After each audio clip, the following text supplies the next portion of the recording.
전후를 나눠볼까요? 어느 게 전이죠? 예, 왼쪽이죠. 근데 얼핏 보면 구별이 잘 안 돼요. 먹고 나서도 반찬이 많이 남아요. 그 정도로 우리는 반찬을 많이 줘야 좋아한다. 근데 이렇게 반찬을 많이 깔았으면 자, 좋다. 밥을 따로 떼놓고 반찬의 숫자를 한번 매겨볼까요? 몇 가지 정도 있는 것 같아요? 예, 한 대략 30가지 있다고 칩시다. 1번부터 30번이 있어요. 그러면 여기 네 분이 저랑 같이 밥을 먹으러 갔어요. 아니, 여기 전체 오신 분들이 방청객이 전부 저랑 같이 밥을 먹으러 갔어요. 그래서 저런 상을 똑같이 받았어요. 같이 시작해서 밥을 먹었어요. 밥 한 공기를 사람마다 틀리지만 통상적으로 12번에서 20번 사이에 나눠서 먹습니다. 그러면 12번까지만 계산해 볼게요. 1번 첫 번째 식사 무작위로 여쭤보겠습니다.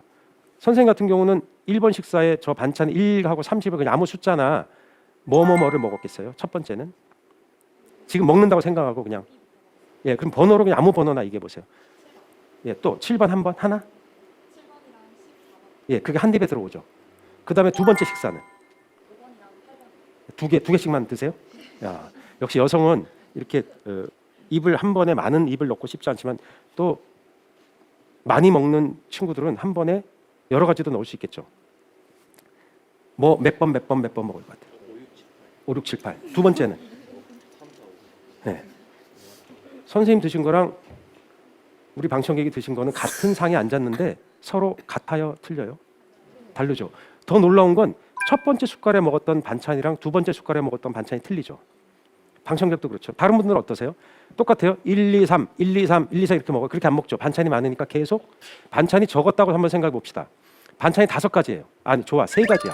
그래도 또 틀려요. 1번에는 1, 1. 두 번째는 1, 2. 세 번째는 1, 2, 3. 네 번째는 3. 다섯 번째는 2, 3. 이렇게만 먹어요. 그렇게 조합을 따져도 숫자가 여러 개가 나와요. 그럼 밥 한 공기가 다 없어져요. 똑같은 음식을 차려놓고 먹었는데 사람마다 다 먹은 감정이 달라요. 서양 음식은 어때요? 코스로 나오죠? 여러분들이 100명 아니라 1000명이 앉아 있어도 서양 음식 코스 4개가 나왔다 치면 똑같은 걸 먹어요. 절대 변수가 없어요. 아, 나는 이걸 다음 접시가 나오면 섞어 먹어야지 이런 게 없습니다. 그냥 안 먹으면 가져가죠. 이게 바로 한식의 특징입니다. 단점도 있어요. 이렇게 저렇게 섞어 먹다 보니까 뭘 먹었는지 정확치가 않아요. 김치를 먹어버리면 김치 맛에 수렴되는 경우도 있어요. 강한 양념이니까. 그렇지만 여기에 뭘 넣었지 하고 1번, 9번, 3번이 합쳐진 새로운 맛을 각자 느끼게 됩니다. 약간의 밥상을 받을 때마다 신세계가 펼쳐지는 거예요. 저렇게 한정식을 한 상 차려놓지 않더라도 매일 먹는 식사가 여러분 똑같은 식사가 없어요. 약간 이상하지 않아요? 왜 한식은 그렇게 발전해 왔지? 왜 사람마다 다 다른 음식을 먹지? 그래서 한국인의 특질과 관계가 있다고. 한국 사람들은 단결 단합도 잘하지만 개성이 굉장히 강해요.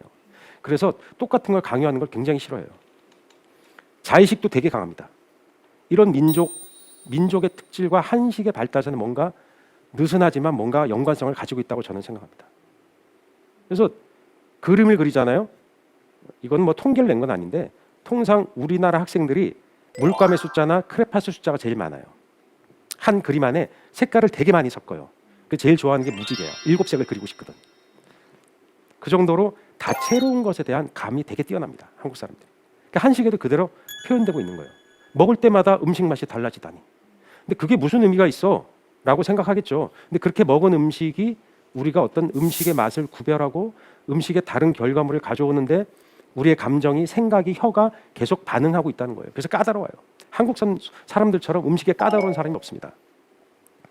자기 먹었던 고유한 맛의 기억들을 굉장히 강하게 주장합니다. 그래서 어디서 밥 먹으면은 이건 이렇게 하는 게 아닌데라는 얘기를 제일 많이 하는 것도 한국인이에요.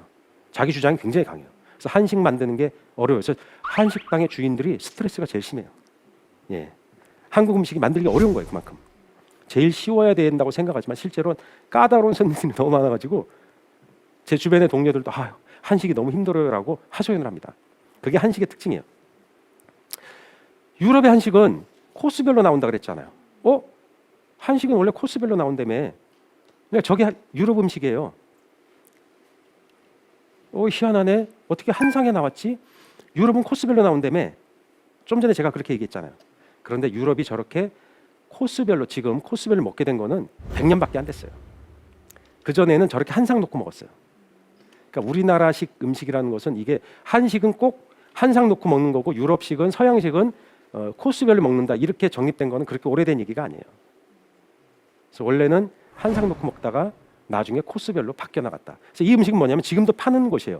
여기 손님들이 되게 많이 와요. 왜 오냐면 과거에 자기 선조들이 먹었던 음식의 문화가 이랬구나라고 여기서 확인해 볼 수 있는 거예요. 한 번에 많이 주니까 좋기도 하지만 야, 음식을 이렇게 놓고 같이 먹을 수도 있어? 라고 좀 신기해하는 거죠. 근데 이 음식은 한식하고 결정적으로 다른 면이 있습니다. 메인과 주 종이 없어요. 한국은 어떻게 나눠지죠? 메인 요리가 그 중에 있어요, 분명히. 뭐 강력한 찌개 또는 무슨 구이, 볶음 같은 게 있고 그 옆에 나물, 반찬, 찬 요리, 장아찌가 쭉 깔리는 거죠. 이거는 다 비슷비슷해요, 그냥. 다 형제들이에요.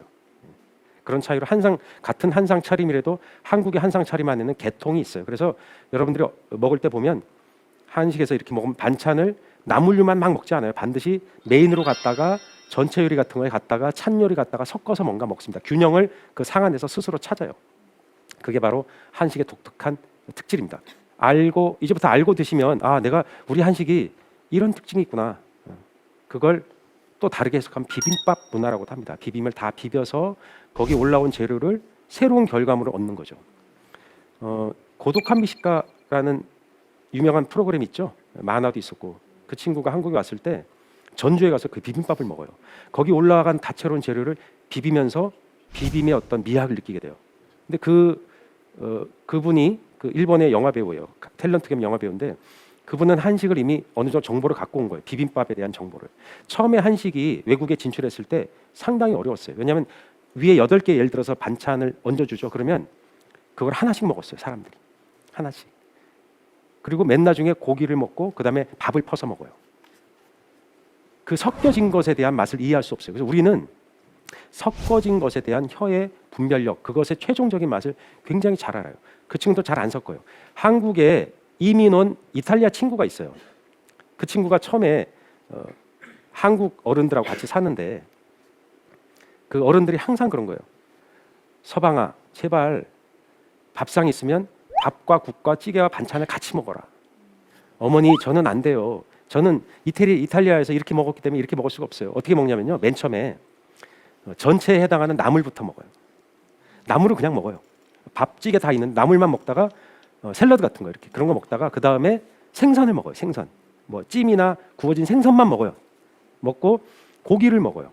고기 먹고 맨 나중에 밥을 먹어요. 그게 코스예요. 이탈리아식 코스를 그대로 한상 안에 줘도 순서대로 왜 그렇게 먹냐고 물어보니까 섞어 먹으면 먹은 것 같지가 않다는 거예요. 그래서 한상 줘도 순서대로 이탈리아식으로 코스를 구성해 먹는 거예요. 그만큼 한 사람의 어떤 문화에 속한 식습관이라는 건 한 번에 바꾸기가 어려워요. 근데 우리는 섞여지는 맛, 각자 다르게 해석하는 맛, 1번과 7번과 5번의 반찬, 어쩔 땐 한 가지를 먹어서 밥과 반찬만 먹죠. 어쩔 때는 밥과 김치와 국을 먹죠. 어쩔 땐 국과 생선구이와 콩나물을 먹어요. 이런 통합적인 맛이 굉장히 강합니다. 거기서 새로운 맛을 창조해냅니다. 그걸 내가 만들어내지 않아도 내 혀가 그렇게 반응하는 거예요. 그래서 한식의 특징이 상당히 까다롭고 맛이 되게 복합적이에요. 서양 음식을 먹으면 양념을 여러 가지 넣지 않아요. 하나에. 간결하게 하나의 맛을 표현해요. 그러나 한식은 섞여져 있기 때문에 굉장히 결과가 달라지는 음식들이 나옵니다. 각자 먹은 음식들이 다 다르다는 거. 이거야말로 한식의 놀라운 특징이라고 저는 생각합니다.